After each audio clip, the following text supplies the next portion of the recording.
Right, good afternoon ladies and gentlemen, we're back. It's a blind man's podcast and I am of course a blind man. I want to give a massive shout out to today's sponsors. We have got Car-Ching, the largest car buying company in the northeast of England. They will buy anything from an old knocked out banger to a luxury sports car. And my second sponsor, LukLukproductions, one of the largest media companies in the country. They have served people such as BBC, Sky, and of course, Blind Man B. And lastly, just for this one today, because I want to push these out, it's going to be sponsored by Clary & Richie's Breakfast Show on Coast Radio 106.6 FM. So I best behave myself today. And here is my cup, and we'll talk about them afterwards. But anyway, enough of that gibberish. I've got an absolute ska legend on the telephone. I did promise you that I would have this person. He's an amazing man. He is King Hammond. Good afternoon. Good afternoon. I consider myself more of a reggae banger. Reggae banger. More than a ska legend. But how you doing? You okay? Yes, I'm fantastic. All the better to talk to you, my friend, because you're the first person in the world who's ever said that. Well, there's a specific reason why I'm actually... It's quite emotional for me to talk to you on the telephone, and we'll get into it later why. But first, if you don't mind, I always start from the beginning on my podcasts, so I want to know where you were born. Let's start from the very beginning. Yeah. You see, I told you he's a lively one, guys. So where you were born, where you were brought up in your childhood? I was born in London and then moved straight up to Scotland for a while. But I was born in North London in a nice Jewish hospital, and we lived in a place called Haringey. Probably most famous for having Haringey Stadium, which is where I think it was where they used to have all the boxing and stuff, like stock car racing and things like that. Brilliant. And I was brought up there by my mum and dad. My mum was a lovely woman, a housewife, and my dad was a successful musician. Wow. Okay. And I've got a brother as well, Richard, my older brother. Hey, same. My name's Richard. You see, there you go. It's a beautiful British name. Exactly. So, what was your main inspiration in through your teen years for music? Was it your dad? Did you have someone? Well, first of all, it would have been my dad, because I was lucky enough as like a 7-8-year-old. I used to be able to go to Abbey Road Studios with him to see sessions he was doing. He worked from everyone from the Beatles to Cilla Black, all the Mersey Beat people, everyone. He did loads of records. So I was lucky enough to go there and hang out there. And musically, my idol was Mark Bolan. Right, yes. That was my big thing. But at the time, you've got to understand, like when I first heard all this is like the early 70s, where you really had to be able to play to be in a band. So it was, for me, it was like a dream that I didn't think I'd ever be able to do. And then all of a sudden, when I was like 15, a wonderful thing called punk rock came about, where playing wasn't necessarily the most important thing, and I'm not sure if that's a good or a bad thing. But, so I started gigging when I was 15. Brilliant. Doing gigs in clubs and stuff like that, at places like the Roxy, which was like the most famous punk club in London. What an experience. And the Vortex and places like that, So I started pretty young, and I appeared on some kind of DIY punk records in the 70s, that I now see on eBay for like 40, 50 quid a throw. That was in like 1978, 79, yeah. That's amazing. That's what influenced me to start, was probably seeing my dad and hearing those records. But to actually get on stage myself, it took that amphetamine-fueled boost of punk rock to actually allow me to stand on a stage and do it. So I'm imagining you right now, baggy jeans, braces, and a massive Mohican. Oh no, that's not punk rock. That's past punk rock. Right. That's like okay. London postcard punk rock. Okay.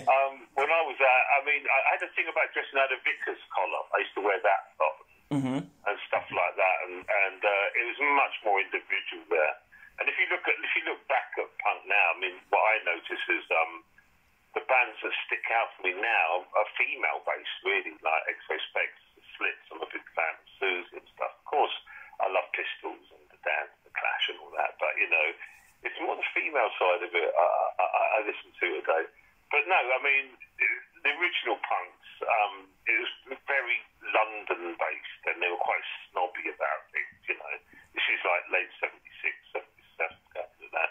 But, you know, it was a much different scene. It wasn't Mohicans and leather jackets. That's more when Sid sort of joined the Pistols. It went a bit that way. It went a bit naughty.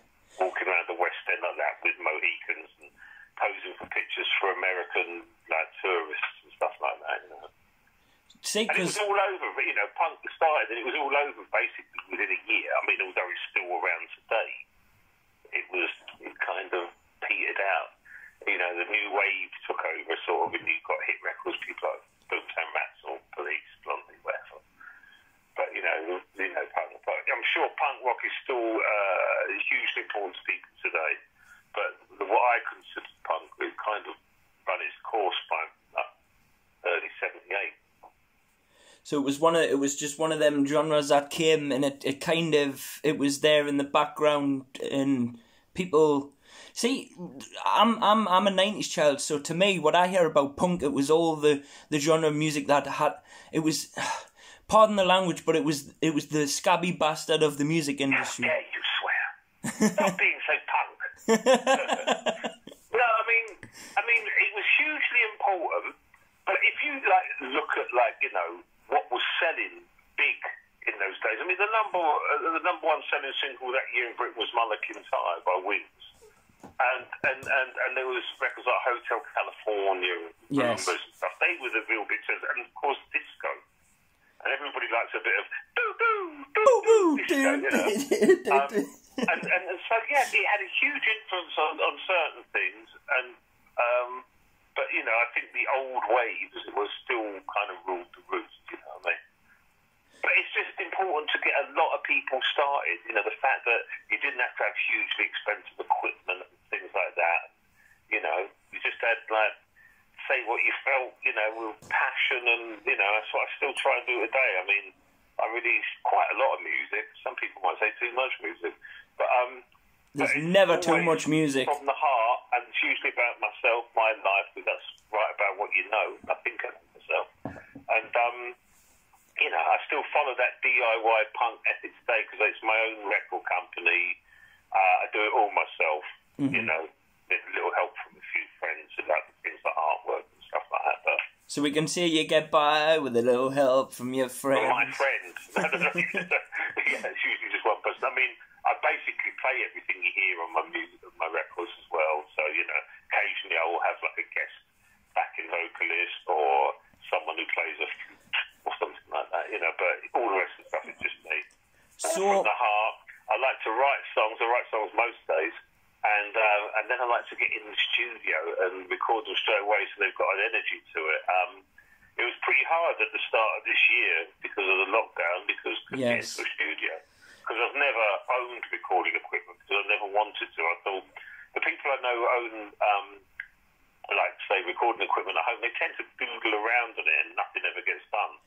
I like to go into what I call work. I pay for everything, you know, and do it. And it's You see, I always thought that there was something wrong with me when I thought that, because I have the exact same mannerism as you. I don't want a recording studio at home because I'm going to be too busy on the couch flicking through Facebook, and it's going to be like, oh, do I have to do it now? I'll do it tomorrow. Well, no, it's not so much that thing. It's when you get on it, you start like playing around with beats, and it's like, no, I'll do this for half an hour, and then I lay down. It's just, I just like to get in there and do it. I write on an acoustic guitar into my phone, and if I can't remember it the next day anyway, it's not worth doing. Exactly. And then usually within a week, I've recorded it in the studio as such. See, there's something that I do. Can I call you Nick on the podcast? Or I'd like you to call me Nick. I certainly don't want you to call me King. Okay, so there's something I do, Nick, right? I always thought it was more of a problem, but I was talking to Alan Clark, my friend from Dire Straits, and also Paul Willow. I spoke to him about it. and they've both agreed that it's a talent. I don't write music; it all comes from my head. With me being in the rap, you're supposed to write and then recite it on the microphone. But because I'm partially sighted, I think I've trained my brain to not write, so I can sit there and do 6-7 minute freestyles straight from the top of my head, and people will say, "Nah, you wrote that," but I didn't. It's literally my wife presses record, goes, "Are you ready?" and then presses play, and then boom. Well, you don't need to, it's the same way as I always considered hip-hop and stuff like grime days, it's a continuation of punk. You don't need to really be able to play anything. Yeah, you can just come up with a melody, an idea, lyrics, sing it into a microphone and have someone with you who can maybe transpose and help. You just lean into a microphone and go, "My name is Richard and I'm a beast. I live in the northeast," or whatever you want to do. A little bit more complex, but... and you can come up with that. You don't need all that other stuff. Yeah. It's music, I think should come from the heart. And so, just let it all hang out, as they used to say. Exactly. Let it out. Take it slow and let the good times roll. So, is... Right, this is quite a question that I've constructed cleverly here. Okay. Because I don't want to offend you. But that's the thing about today. Everybody's offended about everything. Did you... No, don't worry about it. Did you... You're a big fat bastard, man. He can't even see us and he knows what I look like. Exactly. You tell me what the question is. Did you get into the industry easier because of your father, or did your dad say, "No, you're doing it all on your own, son"? Oh, no, not at all. It didn't help me in any way whatsoever. It's a different league of musicianship we're talking about here. We're talking about a person that writes music for 90-piece orchestras. Right. Also the Palladium and stuff like that. He just thought... He tried to teach me, and he used to use a Glaswegian. He used to say, "You can't play in a band because you can't read." Because in those days, if you couldn't read music, you were nothing. You were chucksta. And so... No, it didn't help at all. Probably in the only way that, maybe you think, "I'll show you I can do that." I'm not sure if I did or not, but, It's just not because... to say, but, It's just because you see a lot of, famous people, say, for example, I'll pick out Ric Flair. His daughter's now a very famous wrestler, and people say, "Oh, it's only because your dad's Ric Flair." That kind of vibe. So, it's good. I'm glad to hear that, because... It makes you humble. I think it's a hindrance more than anything. I'm a big fan of Ziggy Marley, but I still think he gets frowned upon because of his dad. Because he's not Bob, yeah. Not that I know his music really well, but Julian Lennon, I'm sure that he gets, looked down upon because of his dad, Well, if we're going to go down the Marley route, in preference, I prefer Damien, but that's a different... I love Damien Marley, yeah. I just really enjoy Damien, but as we see up here in Asherton, I'm sure you've heard Scurf say it, we like to see a burb. Yeah. It's all about Burb Marley. Yeah. Right, so, here's an interesting thing for us to talk about now. My cousin Alex. My cousin Alex. That sounds like good somebody else. Mr. Judge Dredd, how did you get to know him? Alex, I knew him for quite a while before I even worked with him. Just from being around, in the music scene. If I think, when you say his name now, besides being a friend, when I think of him, I remember I was in Soho one day, I was just shopping, and I saw him, and I kind of made sure he didn't see me. And he was looking through record stalls in Rupert Street, place called right in the middle of Soho. And he had big platform boots on, a fur coat, his hair was crimped, stuff like that.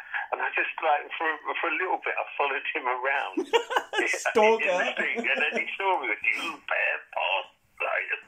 And no, he was lovely. I had some great times. You're talking a big artist there. Someone who sold a lot of records, and someone did a lot for Trojan Records as well. Yeah. I'll go into the ins and outs of it, but he told me a lot of stories about it. I think he gets looked down upon because, some of the music it's kind of British seaside postcard stuff. But the early backing tracks are all Jamaican. Later on, I believe he had the band Greyhounds backed him, as well as other bands. But great. Yeah. The stuff on top was just simple, fun stuff, which now people don't like.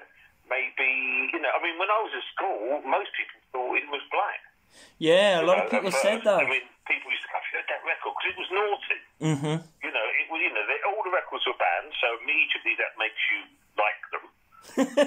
In the post-punk time. It's like people, know about things like this now, but he put together the first Ethiopian famine concert in 1973, which was like 12 years before Live Aid. And, he was working with like Bob Marley and stuff like that. And he should be given more credit, as a person. He helps a lot of people. A lot of people don't know about this sort of stuff. Well, you see, that's the thing, Nick, is behind closed doors, people don't realise that Alex was actually just a big, hairy, gentle giant. He was such a loving man. He was lovely. I mean, he was never gossip. Yeah. He loved to gossip. And I used to ring me up like Sunday mornings, most Sunday. I'll tell you this, if you heard it. And he wouldn't even say hello. It's like in the studio. I had produced his last album called Red, White and Blue, which he said was his favourite album because it wasn't dirty. I don't know what he meant by that. I think he said his missus liked it, or his missus thought it was his best album because it wasn't dirty. And anyway, whatever. He'd sometimes just come in and I'd be doing something and he'd just start talking to me, telling me a story. And I'd say, "What about hello? Would that be all right?" I remember the first day we recorded the album, just before he came, I put seaside postcards all over the mixing desk, around the studio, to have the vibe. And I'd be doing the music, and he'd be sitting in the corner of the room, just giggling to himself, like, writing down these lyrics, like, whatever, funny little lyrics and stuff, I had so much fun working in the studio with him, I mean, as I said, I knew him for quite a while before I actually worked with him. And so one day, I was at some record industry thing in London, and he was there, and then the person from the record company said, "I really want you to produce him." And I said, blah, blah, blah, and he said, "I'd love that, boy. I want to make a record with you." So I was honoured. And also I think he told me, we'd finished the first track, and he said, "Do you know you're the only other person I've written with?" Wow. Yeah, the guy I used to write was a guy called Ted Lemon. He was his manager. If you look at all the records, it's Hughes Lemon, it's Hughes. Ted Lemon. And that was, oh God, I used to look at those records when I was a school kid. Now I'm, producing his album, It was fun, a lot of people didn't realise all he was trying to do was just make people laugh. He was just having a bit of fun, and you see, it must have carried through into my family because we're all mucky-minded as well, including myself. Well, I suppose I don't know if it's worth a time change. I mean, the same people, some of the same people I've seen put his music down. They like Jamaican thing, It's just a little bit of filth.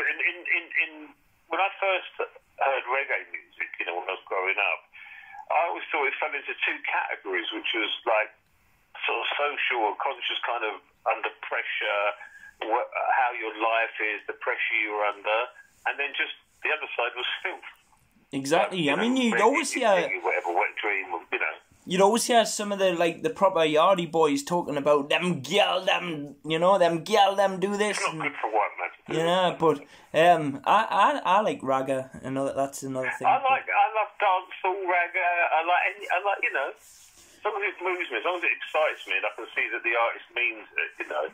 It's not something that's put together by a record company to make a few quid, although people. But I know in life you always have a what if, but I always sit there and think to myself, because Alex has always been one of my inspirations, and I always sit there and I think, what if he was still alive today? Maybe I could have done a tour with him, we could have had a laugh together, because I only met him a handful of times when I was really small before he unfortunately passed away, and he would always say, "Hello, boy." So what is your family connection then? Judge Dredd, Alex is my granddad's nephew.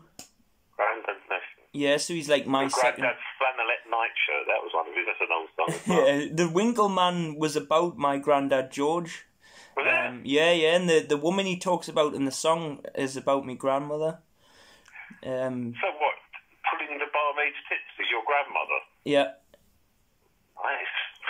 No. The bit where the Winkleman walks down our street and looks at all the ladies. Next thing you know, 9 months later, they've all got prams and babies. And the one where your grandfather walked down the street and impregnated lots of women. I would assume so. My grandfather was the Winkleman. I'm telling a lie. It's just a story. I actually love that song. It was quite fun. He was the Winkleman, my grandfather, and obviously I don't know, like I don't know too much about the history because my father knows more, obviously being older, but his dad was Scottish and his mother was from Kent, and that's obviously which is my granddad's sister. So that's something you could print on a t-shirt. My granddad was the Winkleman. Yeah, that's a good merch idea, isn't it? And then on the back, just put "Hello, boy, you all right?" Yeah, but I think I met him once or twice, and I just always remember this big friendly giant just picking me up in his arms with one hand. And well, I think most kids think of the people as giants when they're young. Yeah, but he really was a giant, though, wasn't he? I mean, I don't know if he was feared, but he looked very, very strong. That man. But that's what I said. My memory when I was growing up was looking at thinking they were giants and strong, and then you see them a bit later on, and they were shrunk a little, apparently. Yeah, but he had a bit of a belly on him, and he always had his long hair until he lost it, obviously. It's just a damn shame, though, Nick, how he died, but maybe that's every musician's way that they want to go, you know? Yeah. But I'm not sure about that. Nah, it's just freaky how it all happened on Friday the 13th on stage, then the ambulance broke down. Well, I was supposed to go on tour with him the following week. We were going to Europe, to Holland, it was in Belgium. And I'd done 3 gigs away. I was in the banquet selector at that time. Yeah. And we played gigs. I got home and I was expecting my usual Sunday call. I was really tired, and it never came. And then a phone call did come, and it was a keyboard player and selector, and told me that he passed. It was extremely sad. I can imagine so. I mean, because he was only 54, I think. He was born in the 40s and he died in the 90s. I'm not Carol Vorderman, but that makes me think it's about 43. It's about 53 or 54. I know he's younger than I am now. For the benefit of you, I'm counting with. He was then. For the benefit of you, I'm counting on camera with my fingers here. Okay, well. Anyway, he's greatly missed by me as a friend, as someone to chat to. You know, lots of interesting stories. You know. And you miss the gossip, I admit it. Yeah, well, everyone likes a little bit of gossip, don't they? You know what I mean? But yeah. This is the point where I was expecting you to say, "Never mind, Rich, lip up, fatty." Why would I say that? Not something that would come out of my mouth. Just in songs instead. No, it is so. But then again, I mean, there's been so many people that I grew up listening to as a child who became friends. I became friends with, like Prince Buster and, you know, That's Laura amazing. Lake and Enrico Rodriguez, and they've all passed, and I miss them all exactly the same as I miss Alex. So is it a true story that Alex got his name from Prince Buster? Because Prince Buster had a song called Judge Dredd, didn't he? That's right, yeah. So he did. was a bouncer, Alex, and he looked after Buster when Buster came over to tour. Wow. Yeah. And I know he was friends with Desmond Decker as well.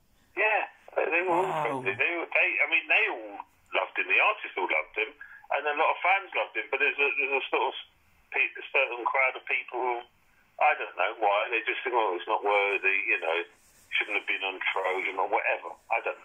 You'll never get another Big Six. Well, you probably will do. I've seen there's a Judge Dredd tribute show. Yeah, I've seen it. I'm not a massive fan of it. Well, I don't think you can be if people think a tribute band is worth doing on the thing, then they're not going to be any good, because that means the artist is something. I mean, I saw one online which was a David Bowie one, and he had a beer gun. Now, to my knowledge, David Bowie never had a beer gun. The Fat White Duke, or whatever it was. And all that, it's you know, it's memory lane stuff. I only really care now. I care about what I'm doing now and the future. I look Exactly. past, I see those people and I Close the gate of the past and walk down the future path. That's what I say. And no offence to anyone out there that's doing tributes, but I've just never been a fan of a musician that feels the need they have to pretend to be somebody else and not themselves. You know, tribute cover bands, you know, for me, if people want to do that, that's great. You know, they tend to be people who already have what you call normal jobs for people, you know, people say 9 to 5 jobs, and they like just the do it milkman. as fun. And if the crowd like it and everything, well, that's good for them. Exactly. At the moment, it's for people like me who's been a professional musician for 40 years, it's a struggle because I haven't worked since last December. And so, whereas a person in the band will probably have a job to back them up now, which is great for them, you know. As I said, it's not something that I'd be interested in doing, but they serve a purpose, it seems, because people like going to them. It's a bit of I hear entertainment. people going, I went to see such and such a band. I don't know. It's a bit of entertainment for when. I don't know. And they say, oh, it's just like the real thing. Well, if that's right, you know, well, good for you. I mean, I saw a bit of film of someone doing a Clash tribute, and I just thought, you can't reproduce all that because 50% of it was the audience. There was a threat of violence in the air, and thank God that isn't there anymore. But, you know, I just don't understand it. I can't get my head around it, but good luck to them. You know what I mean? It's one of them things. It is what it is, and live and let live. I could do a version. Live and let live. I'm I'm not a person that I only look forward. I mean, this year, even though I haven't been able to do shows and stuff on my label, I've released 12 CDs. It's amazing. This year alone. That's amazing. You know, I've been listening to some of your music actually, and they're good. You know. A couple of them were represses of previous albums, which I've added tracks to and remixed and stuff. So it's all kind of got a new vibe to it. Lots of new tracks and stuff, you know. And the thing is, as I pointed earlier, I go to a studio. It costs me, and I'm not earning any money whatsoever from doing gigs or blah blah blah. So you know, it's kind of finished me off, you know what I mean? But it's in my heart, and I'll always continue to do it, you know. Every musician I talk to, including myself, because I do talk to myself, we all say the same thing, you know. Once you become a musician, you can't ever fully close the door and walk away. You'll always be there doing something, and you know, I've been. Well, yeah, I mean, it's in your heart. I can only say that, you know. It is. That's what I said, you know, people who do covers, that's great. It's good that they've got jobs to fall back on, and I hope they're all working, you know, because I like to have anybody working at this minute, you know. Hopefully they all don't, you know, they're not losing jobs, they're not doing that, you know. Whereas this is our job. Lives off of musical income alone, if you're at a certain level in the music industry, pretty low down like myself, it's a real struggle. I'm talking about a real struggle. But the mental health is used a lot these days, talked about a lot, thank God. And going to the studio and recording new songs is very good for my mental health. Well, you see, that's actually what I was going to get into, because I've been talking about that with everyone at the minute, and I was just about to say, for me, it's knocking my mental health really badly, because there's two things that I do in life, Nick, that keep me, let's say, sane, that I can't do. One, the heavy bag and the weights at the gym, and two, the recording studio, and I can't do either of them. Doing the weights at the gym, I'm really big on. I just love gym membership for a few years, and I think I went 3 times, and that was the jacuzzi. I just love beating the hell out of the heavy bag and doing some bench. So. And then she gets up and makes me dinner. I get the joke, yeah. But yeah, no, I mean that's good for people's endorphins and all that sort of stuff. You know, it's terrible. I don't know why gyms have to close. They're probably cleaners and whatever. Yeah, we can go to this. I'm confused by all of it now. We can go to the supermarket in London, and I just took my dog for a walk, and you wouldn't know there was a lockdown on. Exactly. You know what I mean? The restaurants, a little street of restaurants just at the top of my road. There was actually, I think there's 126 restaurants at the top of the road in one street. But anyway, I just looked over, and one of them is now saying it's a greengrocers, so they can say this and do that, and I don't blame them. I mean, people are losing their livelihoods, and it's awful, you know. It's a terrible thing. It is. And I hate to see it. That's why I say again, when people write to me online or whatever, and I like to hear that they can still do their job, whether it's driving the lorry or working in the shop, whatever. As long as they're working, making money, and their families can operate, Exactly. Because this is a hard time. I think, and obviously it's a very serious virus that's out there.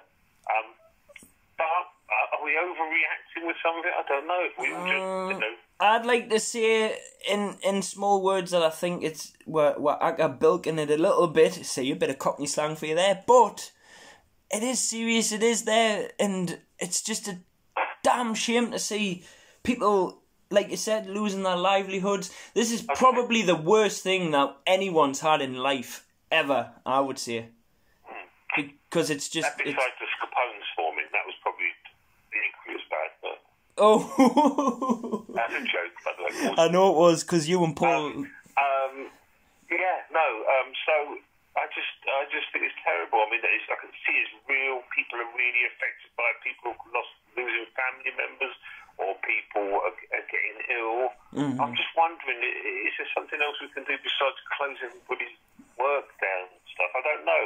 I'm a musician. I don't know. I'm not a politician. It's very confusing, how they'll shut certain things, but then I go to pick up my daughter from school where there's hundreds of parents, half of them are unmasked, and... Yeah, well, same here, I don't go pick up my daughter from school, she's 39, but, I want to see my granddaughters, my grandsons and all that, and it's hard. You wonder, what, do I meet them in a park? You shouldn't have to live like that, Mm-hmm. But, it's a serious thing, let's try and get rid of it, I mean, I sometimes feel like I'm never going to ever do a show again because I don't know. Yeah, I get that feeling as well. Although I didn't have as much as you've got, but I still, I've had a couple of cancelled gigs that I really wanted to do. So, anyway, I've been listening to a lot of your music, and one of my favourite songs from yours is actually Monkey Boots.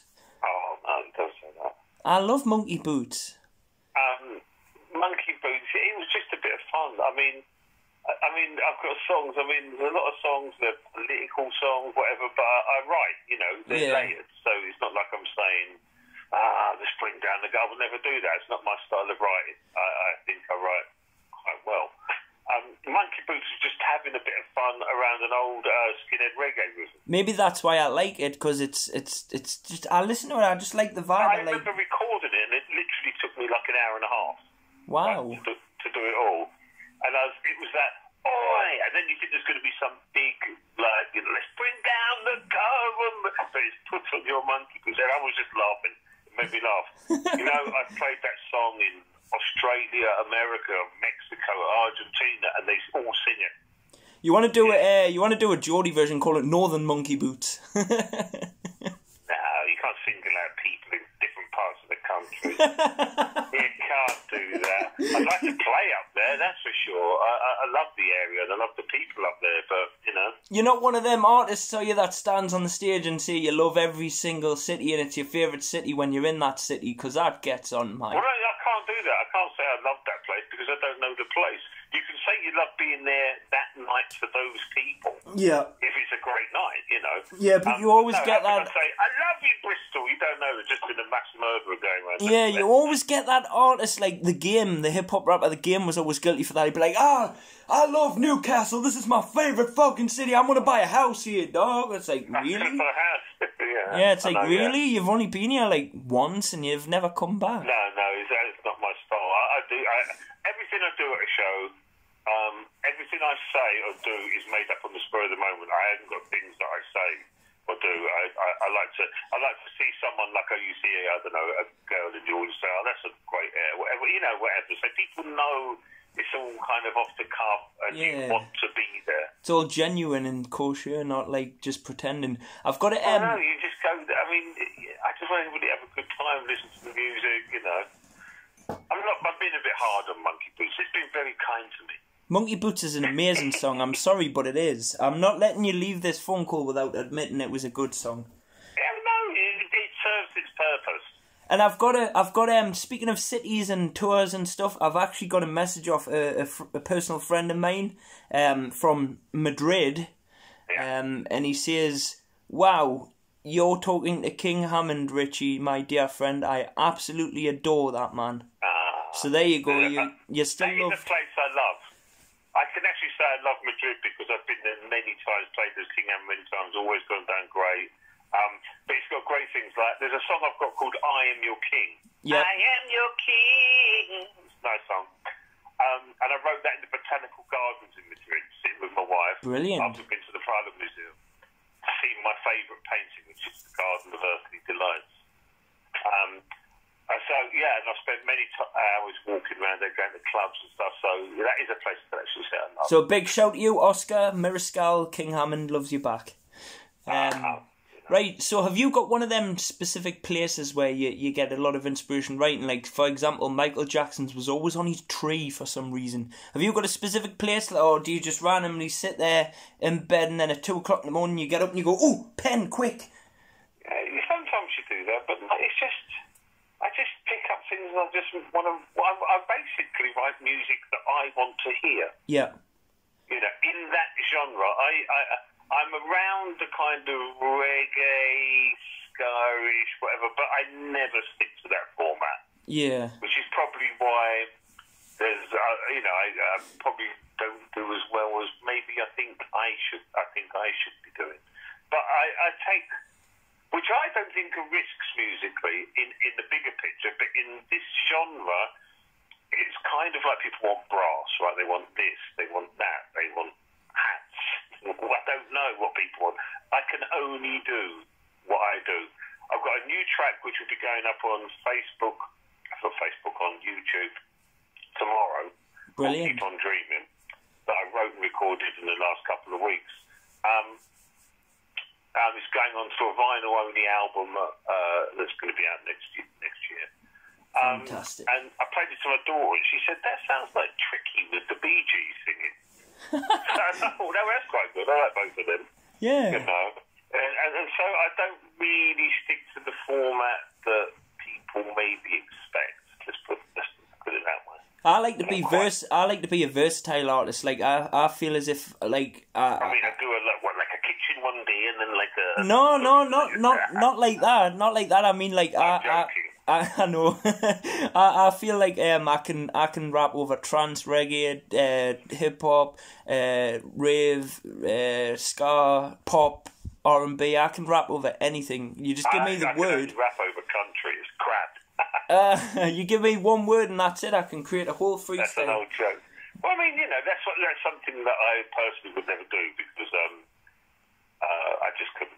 But I love it. I mean, I was a huge fan of rap right from the early 80s. Sorry.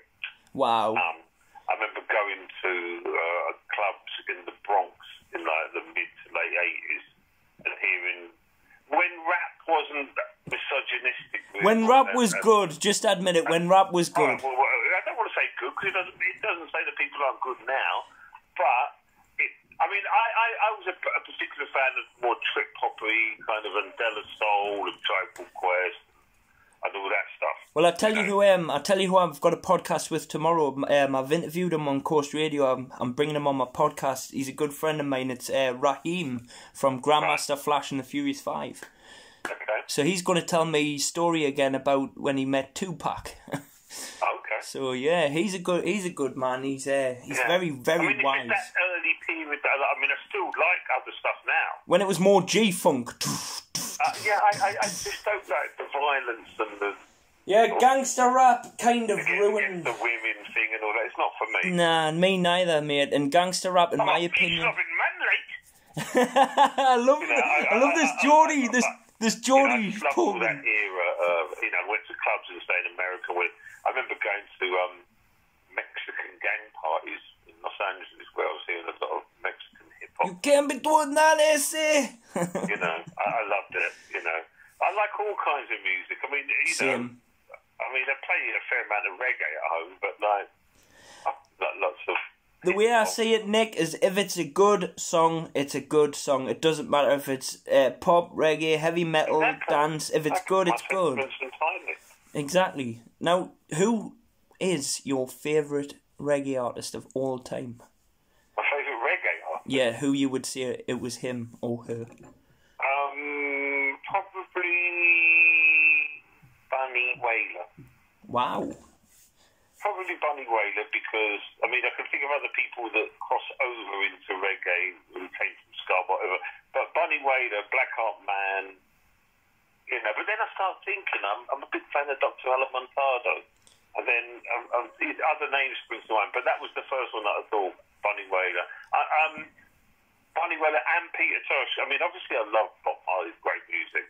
But when I went to Jamaica and I saw you see mules or you see people selling Bob Marley stuff, and I thought, what about Peter Tosh and Bunny Wailer? Yeah. You know, it was a freeway thing, you know what I mean? The way it was anyway, for me. Was anyway, I could be wrong.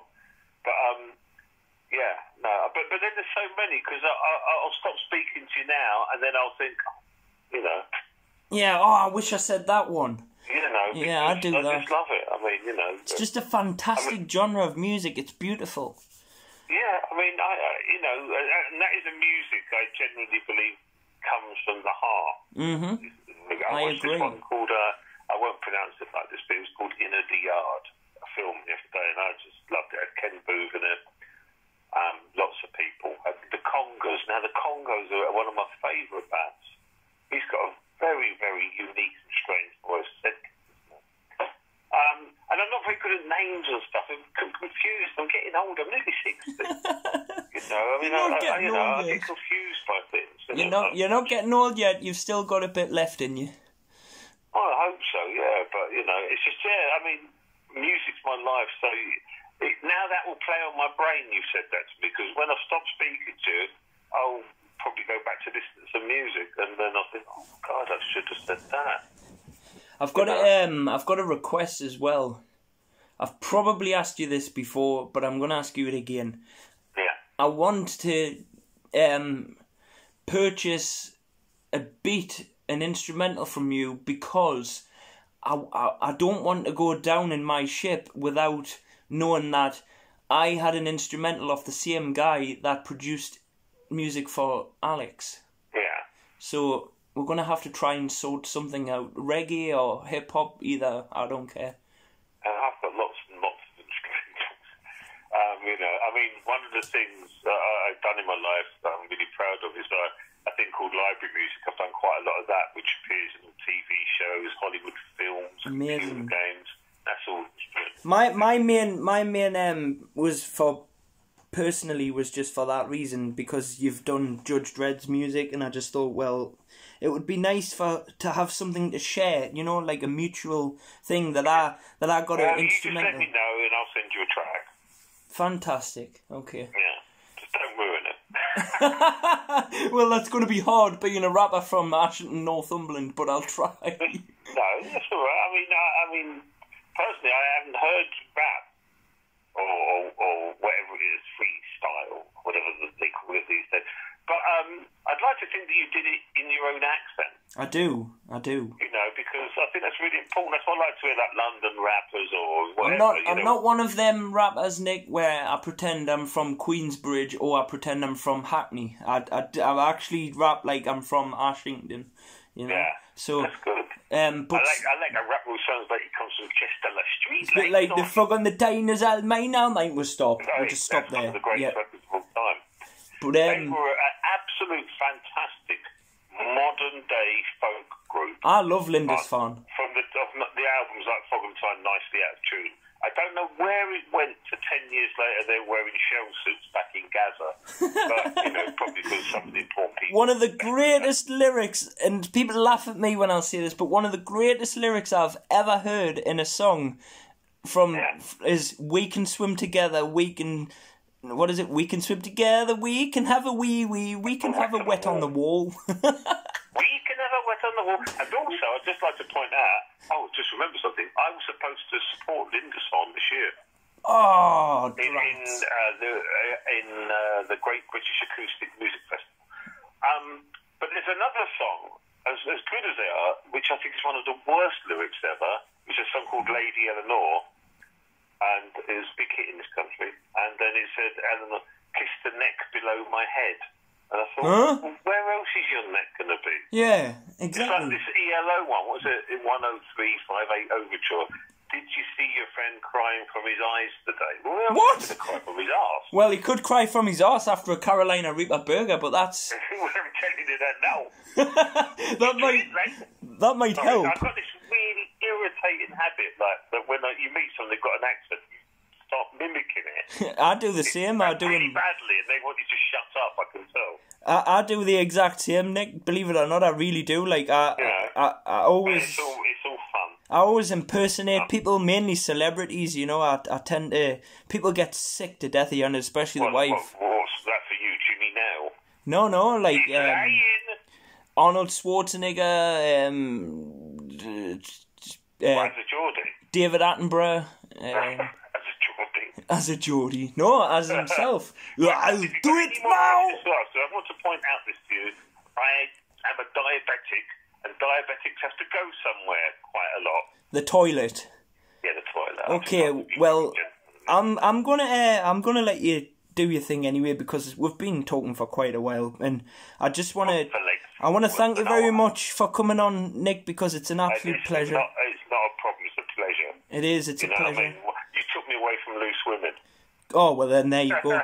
And I just want to say as well, personally, from my heart and from the family, I want to thank you for every single thing you did for Alex. I really appreciate that. It's my pleasure. Believe me, it was a real pleasure to work with and to be a friend, you know what I mean? Oh, God bless you. So many memories, you know. And as I say, when you're a fan of someone when you're like 10, 11 years old, as I said, listening to the records in your bedroom, and you're playing it low so your parents don't hear and stuff, you know. And then you go to work with someone, you know. Great, it's fantastic. Well, everyone, Nick needs to go to the toilet, so get up, do it now! Yeah. Oi! Oi, mate! Don't worry, Natty. God bless, man. Not that bad, yeah. You take care now. You too, and thank you. Everyone up the North Bay. Will you, man, say, oi, mate! There you go, guys. That was King Hammond. Absolute ska legend. What a man. Just the people he's met, the people he's worked with. Wow. So yes, there you go. That was another podcast by me, Blind Man. Thanks again to my sponsors, Ching, LukLukproductions, and dun dun dun dun, Clarion Richie's Breakfast on Coast Radio 106.6 FM. If you want one of these mugs, just DM me and I'll sort it out for you. Good quality. Great podcast. Thank you for watching. Don't forget to like, subscribe, and hit the dong. Peace.